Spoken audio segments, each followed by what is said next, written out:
Hello all, we are discussing classes and functions. और आज की क्लास में हम स्पेशल कैटेगरी फंक्शंस की डिस्कस करने वाले हैं, जो है function accepting objects as arguments and returning a primitive type of value.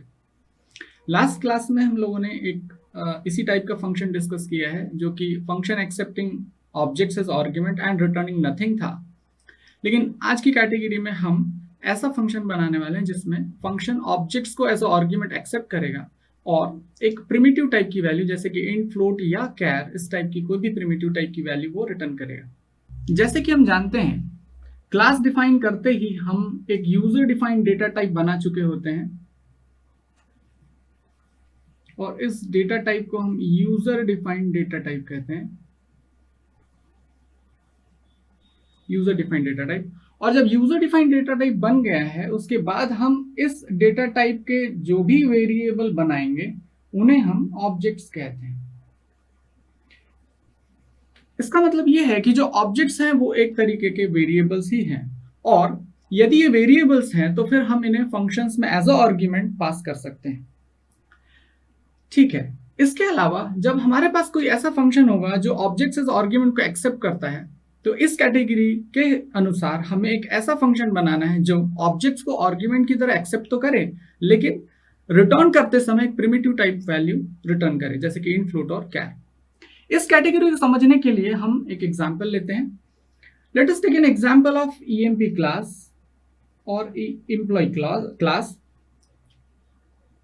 EMP class और एम्प्लॉय क्लास, शॉर्ट में मैंने उसे ईएमपी लिखा है। यदि मैं इसके मेंबर्स की बात करूं, डेटा मेंबर्स की बात करूं, तो मैं यहां पर कुछ डेटा मेंबर्स ले लेता हूं, जैसे कि EMPNO, ENAME, एज और बेसिक सैलरी। बेसिक सैलरी को शॉर्ट में मैंने BSEL से रिप्रेजेंट किया। मान लेते हैं इस क्लास EMP के दो ऑब्जेक्ट E1 और E2 होंगे, जो हम अभी जब मेन फंक्शन लिखेंगे उसमें हम डिफाइन करेंगे।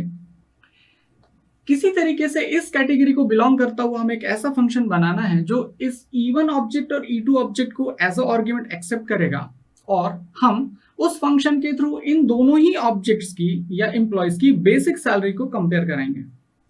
मान लेते हैं E1 की बेसिक सैलरी E2 की बेसिक सैलरी से ज्यादा होती है, तो फंक्शन 1 रिटर्न करेगा और अदरवाइज 0 रिटर्न करेगा।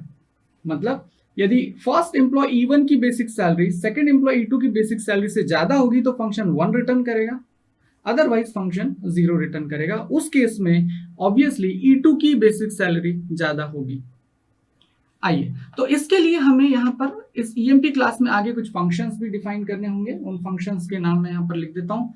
मान लेते हैं इनपुट करने के लिए हमारे पास एक फंक्शन होगा getEMP, जो कि एम्प्लॉय की इंफॉर्मेशन को इनपुट कराने में हमारी मदद करेगा।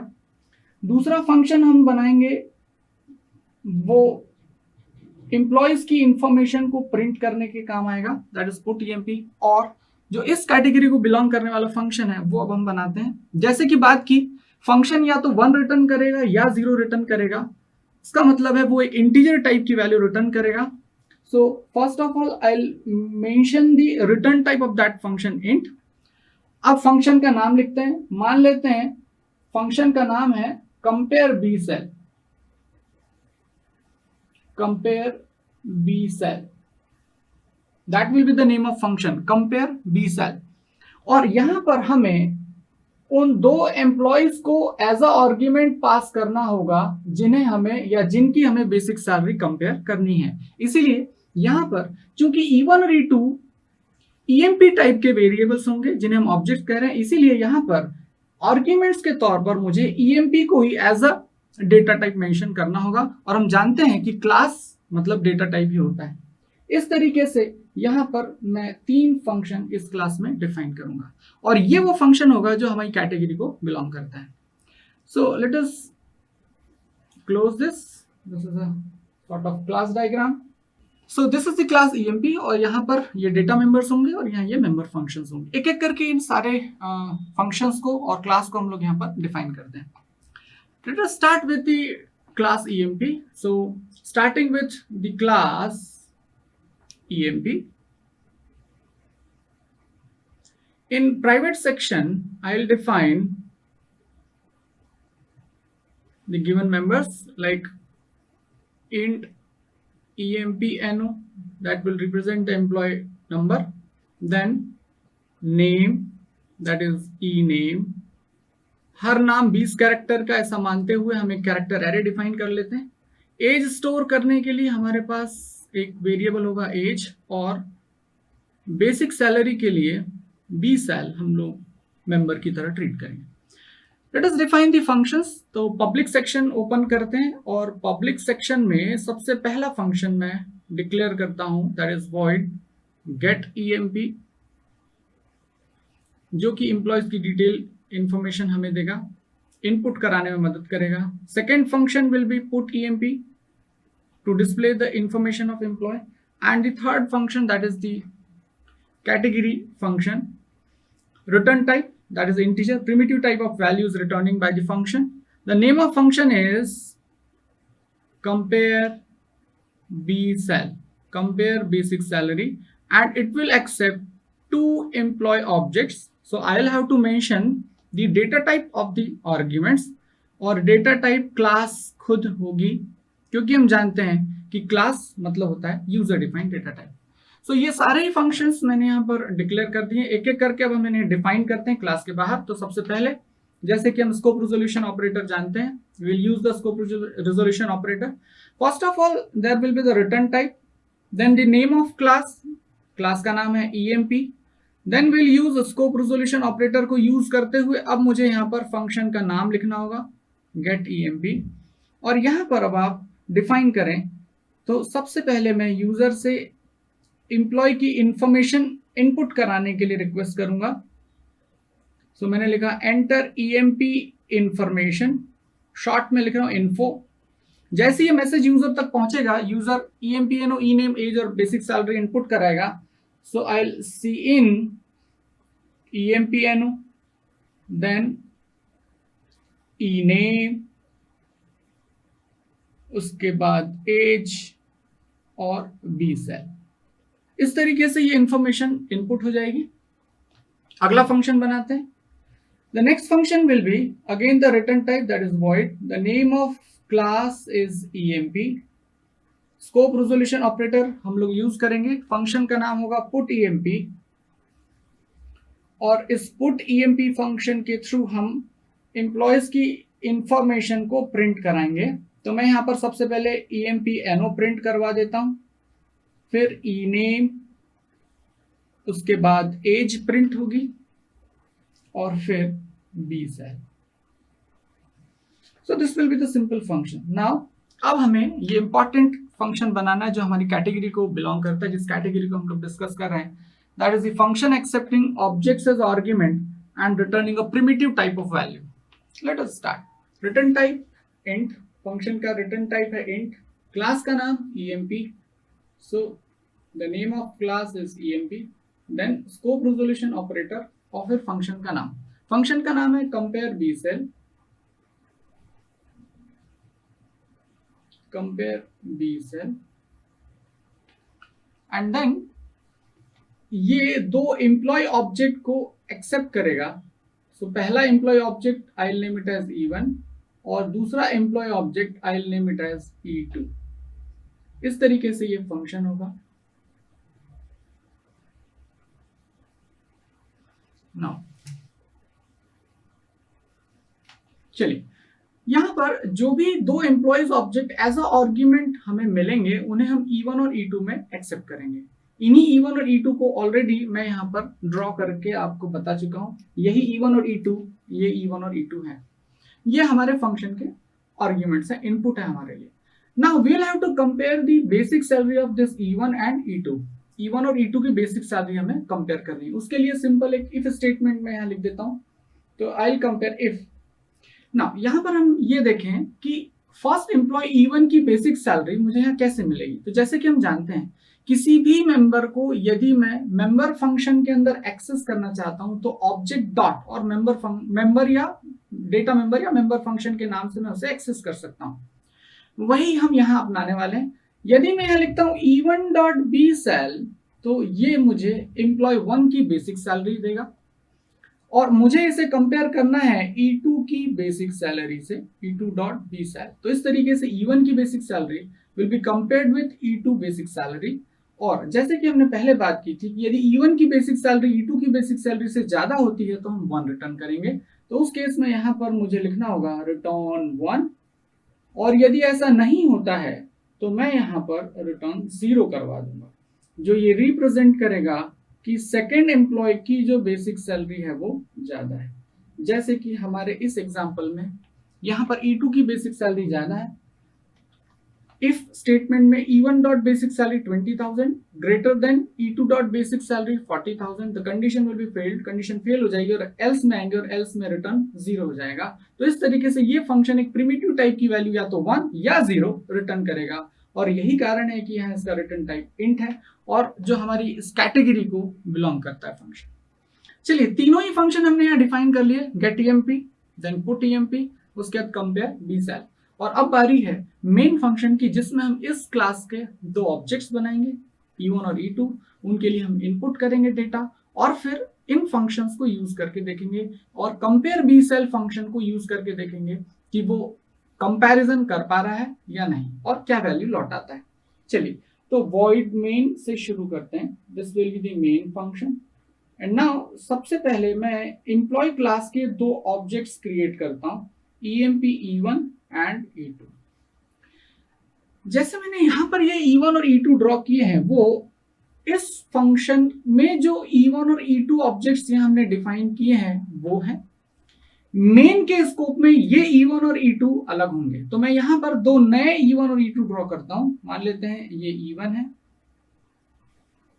और ये E2 है। इन्हीं को हम फंक्शन में एज अ आर्ग्यूमेंट पास करेंगे क्योंकि यह वेरिएबल है। चलिए, सबसे पहले यहां पर इनके लिए मेमोरी ब्लॉक्स होंगे, EMPNO, ENAME, एज और बेसिक सैलरी।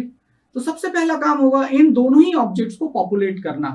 उसके लिए हमारे पास एक फंक्शन है गेट EMP, उसे कॉल करते हैं। तो सबसे पहले मैं E1 dot gate EMP function call करता हूं। इसकी मदद से हम पहले ऑब्जेक्ट को पॉपुलेट कर पाएंगे। जैसे ये फंक्शन इन्वोक होगा, आप यहां इस फंक्शन में आएंगे, ये फंक्शन एग्जीक्यूट होगा, एक मैसेज आएगा एंटर EMP इंफॉर्मेशन, और यूजर जो भी इंफॉर्मेशन देगा वो ऑब्जेक्ट 1 का EMPNO, ENAME, एज और बेसिक सैलरी में स्टोर होगा। हम ये पहले बात कर चुके हैं कि यहां तो नहीं लिखा है कि ये EMPNO E1 का है या E2 का है।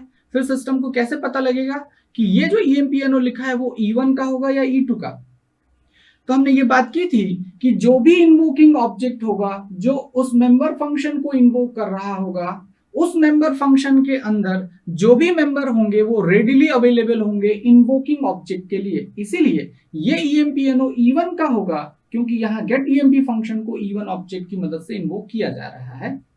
तो मान लेते हैं, वही एग्जांपल ले लेते हैं। E1 EMPNO 1 है, नाम मान लेते हैं A है, एज मान लेते हैं 30, और जो बेसिक सैलरी है वो 20,000। So this is the first employ.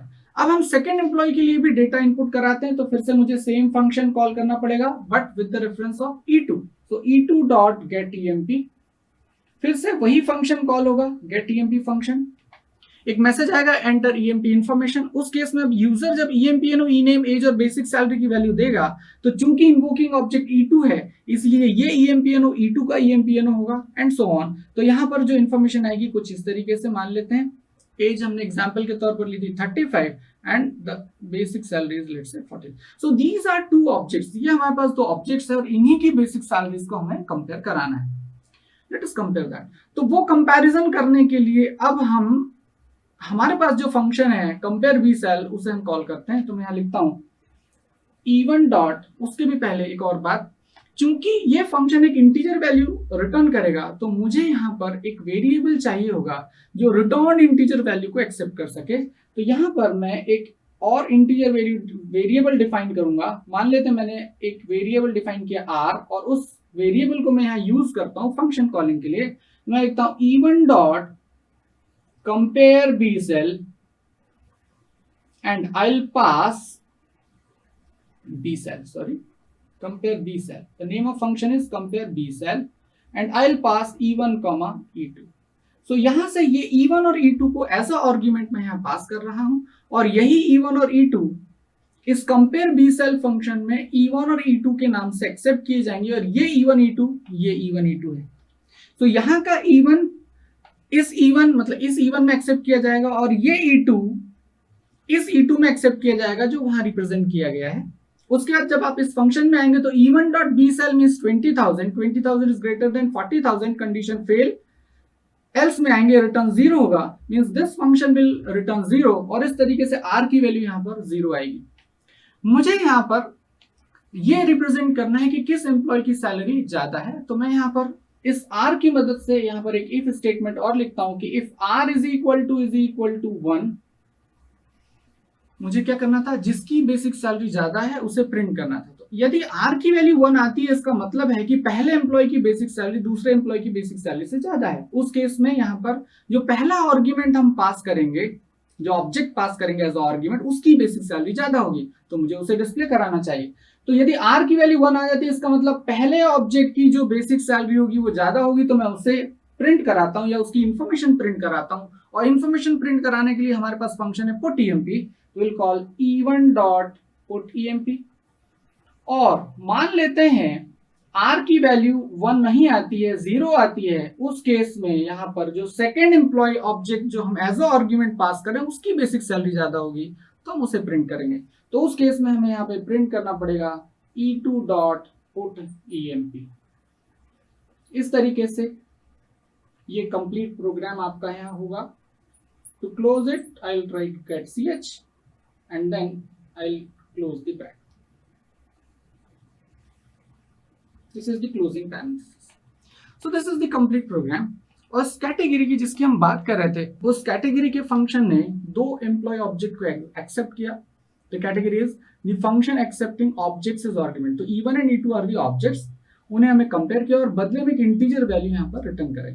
यही रिटर्न वैल्यू हमने यहाँ पर एक्सेप्ट कराई मेन फंक्शन में, और उसकी मदद से हमने उस एम्प्लॉय को प्रिंट किया, उस एम्प्लॉय की इंफॉर्मेशन को प्रिंट किया जिसकी बेसिक सैलरी ज्यादा थी। So this is all about the category, जिसमें कि हम अभी डिस्कस कर रहे थे function accepting objects as argument and returning a primitive type of value.